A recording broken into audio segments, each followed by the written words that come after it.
नमस्कार। सनातन धर्म की इस पवित्र यात्रा में आपका फिर से स्वागत है। पिछली वीडियो में हमने इस श्रृंखला की शुरुआत की थी और हमने जाना था कि इस श्रृंखला में हम शिव तत्व और शिव पुराण को सरल तरीके से समझने की कोशिश करेंगे। आज हम शिव पुराण की कथा की शुरुआत करते हैं, लेकिन कथा शुरू करने से पहले आइए एक पवित्र संस्कृत श्लोक के साथ भगवान शिव को प्रणाम करते हैं। नमः शिवाय शांताय कारणत्रय हेतवे निवेदयामि चात्मानम त्वं गतिः परमेश्वर। मैं इस श्लोक का अर्थ है, मैं शांत स्वरूप भगवान शिव को प्रणाम करता हूँ जो सृष्टि स्थिति और संहार के कारण है। हे परमेश्वर, मैं अपने आप को आपको समर्पित करता हूँ, आप ही मेरी अंतिम शरण है। अब आइए शिव पुराण की कथा शुरू करते हैं। बहुत प्राचीन समय की बात है। एक पवित्र वन था जिसका नाम था नैमिषारण्य। ये वन बहुत ही पवित्र माना जाता था।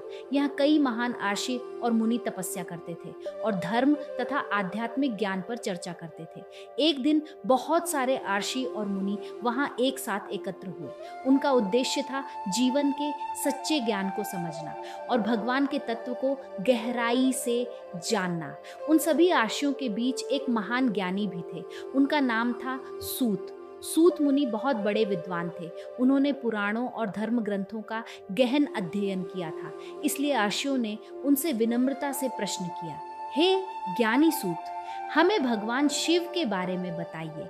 हमें बताइए कि शिव का तत्व क्या है, भगवान शिव का वास्तविक स्वरूप क्या है और एक भक्त शिव को कैसे समझ सकता है और उनकी भक्ति कैसे कर सकता है। ये प्रश्न बहुत महत्वपूर्ण था क्योंकि सनातन धर्म में ज्ञान हमेशा प्रश्न से ही शुरू होता है। जब हम प्रश्न करते हैं तभी हम सीखने के लिए तैयार होते हैं। सूत मुनि ऋषियों की बात सुनकर प्रसन्न हुए। उन्होंने कहा, भगवान शिव की महिमा को समझना बहुत पवित्र और शुभ है।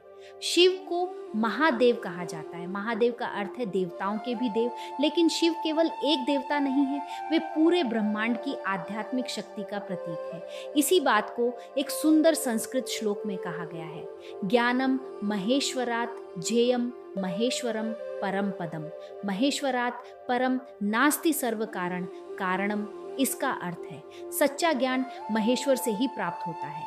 महेश्वर ही परम सत्य है, उनसे बड़ा कुछ भी नहीं है। वे ही सभी कारणों के भी कारण हैं।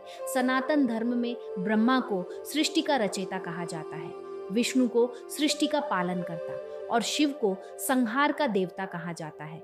लेकिन संहार का अर्थ केवल विनाश नहीं होता। संहार का अर्थ है परिवर्तन, पुराने का अंत और नए का आरंभ। इसीलिए भगवान शिव को परिवर्तन और पुनर्जन्म का प्रतीक माना जाता है।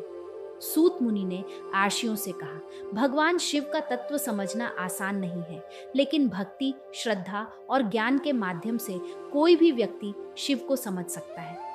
शिव पुराण की कथाएं हमें केवल पुरानी कहानियां नहीं बताती, ये हमें जीवन के गहरे सत्य सिखाती हैं। ये हमें सिखाती हैं कि अहंकार को कैसे छोड़ना है और शांति और ज्ञान की ओर कैसे बढ़ना है।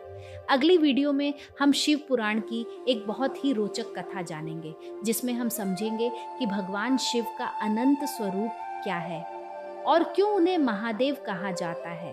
अगर आपको यह वीडियो पसंद आई हो तो वीडियो को लाइक ज़रूर कीजिए और अगर आप सनातन धर्म की कहानियों और ज्ञान को सरल तरीके से समझना चाहते हैं तो चैनल को सब्सक्राइब करना न भूलें।